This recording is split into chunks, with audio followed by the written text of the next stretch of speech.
स्वागत है। पिछली कक्षा में हमने संख्याओं का घन निकालना सीखा था। आज हम घन संख्याओं का घनमूल निकालना सीखेंगे। देखिए, आपने पिछली कक्षा में देखा था कि घन क्या होता है, मतलब क्यूब क्या होता है। किसी भी नंबर का घन मतलब है, अगर 4 का घन निकालना है तो 4 का घन का मतलब है 4 की घात 3, मतलब 4 गुणा 4 गुणा 4, तो वो कितना होगा 64। तो इसी तरीके से 64 का घनमूल कितना होगा 4। ठीक है ना, तो घनमूल 4 है। 3 का घन 3 गुणा 3 गुणा 3 27 होता है, और 27 का घनमूल अगर निकालेंगे तो वो 3 आएगा। घनमूल का जो गणितीय रूप होता है बेटा, वो क्या होता है, ये इस तरीके से लगा के यहाँ पर 3 लिखा जाता है। इसका अर्थ है कि एक ही नंबर 3 बार आने पर वो पूर्ण घन बनता है। देखिए, यहाँ पर कुछ क्वेश्चंस आपको दिए हैं, उनको देखते हैं। देखिए क्या दे रखा है, घटा 125 का घनमूल ज्ञात कीजिए। सबसे पहले तो हमें 125 के अभाज्य गुणनखंड निकालने पड़ेंगे, मतलब इसके फैक्टराइज इसको करना पड़ेगा, प्राइम फैक्टर्स। तो 125 का जो अभाज्य गुणनखंड होते हैं वो क्या होते हैं, वो हम निकाल सकते हैं। मतलब इसमें 5 गुणा 5 गुणा 5 3 बार आता है। तो यहाँ पर एक घटा 125 है, तो इसका मतलब इसका अभाज्य गुणनखंड हो गया घटा 5 गुणा घटा 5 गुणा घटा 5।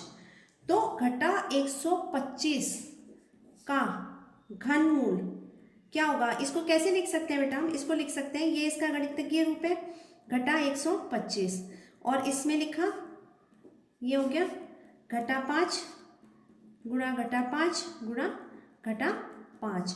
यहाँ एक ही नंबर 3 बार आ गया, तो इसका आंसर आ जाएगा घटा 5।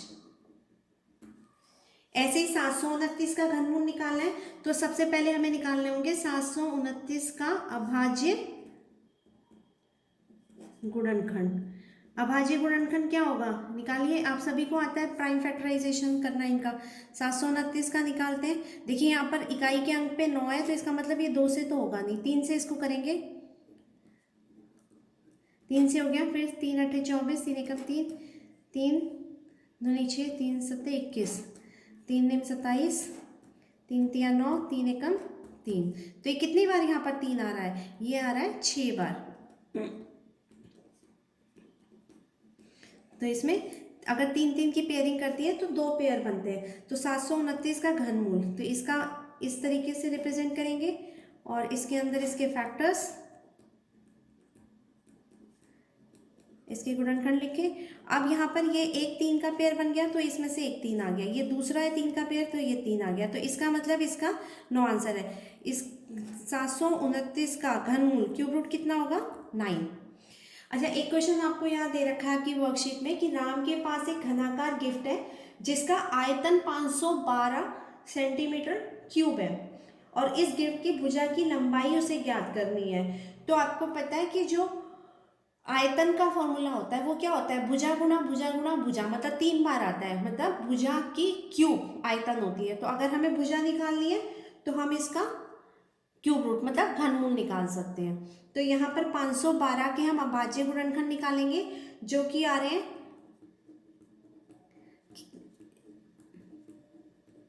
इसमें 9 बार 2 आ रहा है, तो इसका हम घनमूल निकालेंगे 512, और इसमें आ जाएगा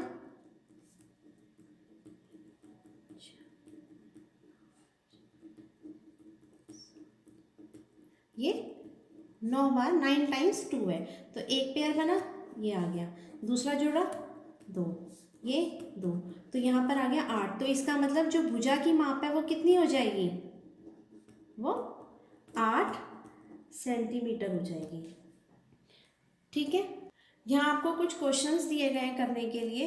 क्वेश्चन क्या है, इन संख्याओं का घनमूल ज्ञात कीजिए। इनके घनमूल ज्ञात करने हैं, वही सबका हमें क्या करना पड़ेगा, अभाज्य गुणनखंड निकालना पड़ेगा। ये 343 का देना है, तो 343 का अभाज्य गुणनखंड प्राइम फैक्टर्स क्या आएगा, 343 का आप निकाल के देखिए, ये हो गया, ये 7 से जाता है। अगर आपने क्यूब रूट लर्न कर रखे हैं, मतलब क्यूब्स लर्न किए 1 to 15 के, तो आपके लिए बहुत ही इजी हो जाएगा।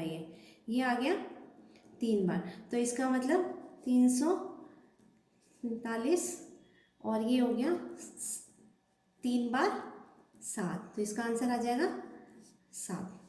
दूसरा क्वेश्चन आपको दे रखा है 3375, इसका आपको घनमूल निकालना है। तो भाई इसके फैक्टर आप निकालेंगे सबसे पहले, अभाज्य गुणनखंड ये निकाल लीजिए।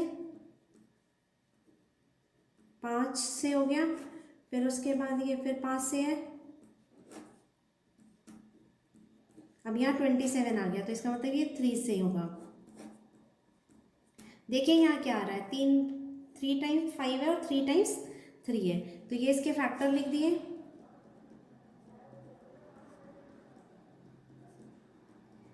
अब इसमें हमने पार कर लिया इसको, 5 और ये मल्टीप्लाई 3, तो आंसर आ गया 15।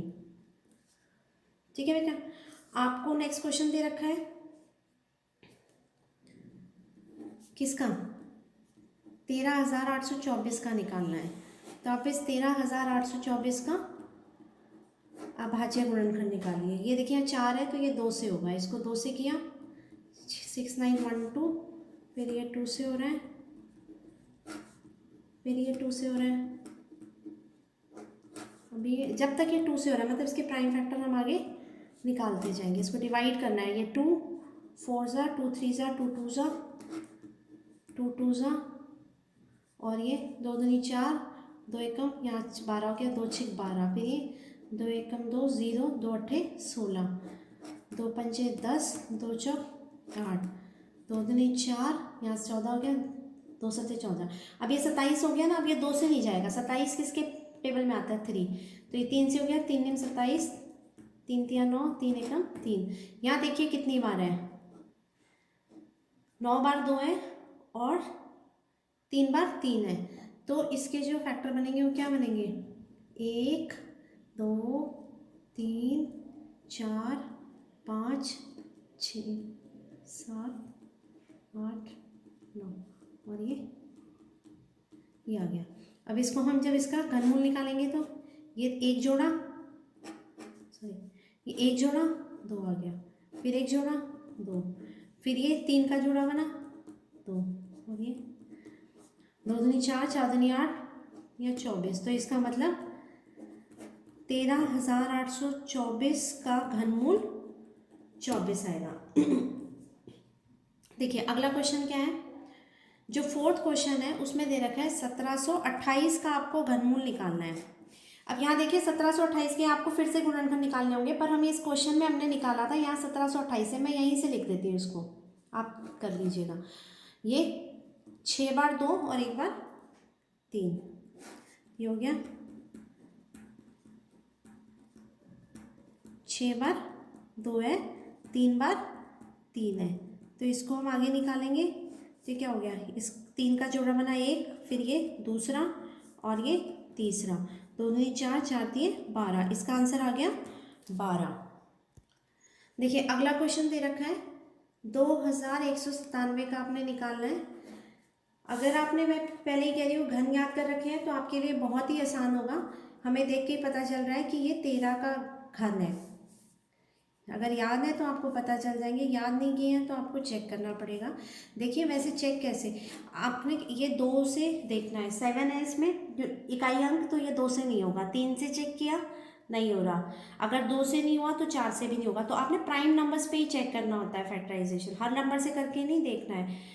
5 यहाँ 0 और 5 नहीं है इकाई में तो 5 से भी नहीं होगा, 2 से नहीं हुआ तो 6 से भी नहीं, 7 से चेक करेंगे, उसके बाद आप उसको 11 से चेक करेंगे, 11 से भी नहीं हो रहा, उसके बाद सीधा आप इसको 13 से चेक करेंगे, 13 से चेक करने पर ये 13 से हो गया, और ये देखा तो 13 का ही घन था। तो यहाँ पर इसका घनमूल कितना हो गया, 13 गुणा 13 गुणा 13, तो इसका आंसर आ गया 13। छठा क्वेश्चन है 1131, ये भी बेटा 11 का होता है, अगर याद है तो बहुत ही आसान है, याद नहीं किए तो आपको थोड़ा सा टाइम लगेगा। इसको चेक किया हमने, 11 11 एकम 11, और ये 11 दूनी 22, और ये 11 एकम 11, यहाँ से 11 एकम 11 और ये 11 एकम 11, तो इसके गुणनखंड जो आ गए वो क्या आ गए, 11 गुणा 11 गुणा 11, इसका आंसर आ गया 11। इसका मतलब इसका घनमूल 11 है। देखिए ये नेक्स्ट क्वेश्चन क्या दे रखा है, उन संख्याओं को लिखिए जिनका यह संख्याएं घनमूल है। आपसे क्या पूछा है कि मतलब ये संख्या किसका घनमूल है, तो इसका मतलब इसका घन निकालना है हमने, क्योंकि घन पता होगा तभी तो उस जिस संख्या का जो इसका घन होगा उसी का तो ये घनमूल होगा। तो अगर ये 4 आपको दे रखा है तो इसका घन कितना होगा 64, तो इसका मतलब ये किसका है, घनमूल किसका है, ये 64 का घनमूल है। 10 किसका घनमूल होगा, मतलब अगर 10 किसका घनमूल है तो इसका मतलब इसका घन कितना है 1000, तो ये 10 किसका घनमूल है 1000 का। इसका 6 का, 6 किसका घनमूल है 6 की घात 3, मतलब 6 गुणा 6 गुणा 6, तो ये कितना हो गया 6 का घन 216, तो इसका मतलब ये 6 जो है किसका घनमूल है 216 का घनमूल 6 है, 6 का है। 13 किसका घनमूल है, इसका घन देख लीजिए 2197, इसका मतलब इसका 13 किसका घनमूल है 2197 का। और पांचवा 19, 19 किसका घनमूल है, 19 का घन देखिए 6859 का घन है। 8 किसका घन है, इसका निकाल लीजिए 512, तो आप यहाँ लिख सकते हैं कि 8 512 का घन 8 है। घन संख्याओं का घनमूल निकालना आप सीख गए होंगे, मतलब आपको कोई भी अगर संख्या दे दी जाए तो आप उसका बहुत ही आसानी से घनमूल निकाल सकते हैं। अगर आप घन 20 या 25 तक संख्याओं के घन याद कर लेंगे तो आपको इसको करने में बिल्कुल भी समय नहीं लगेगा।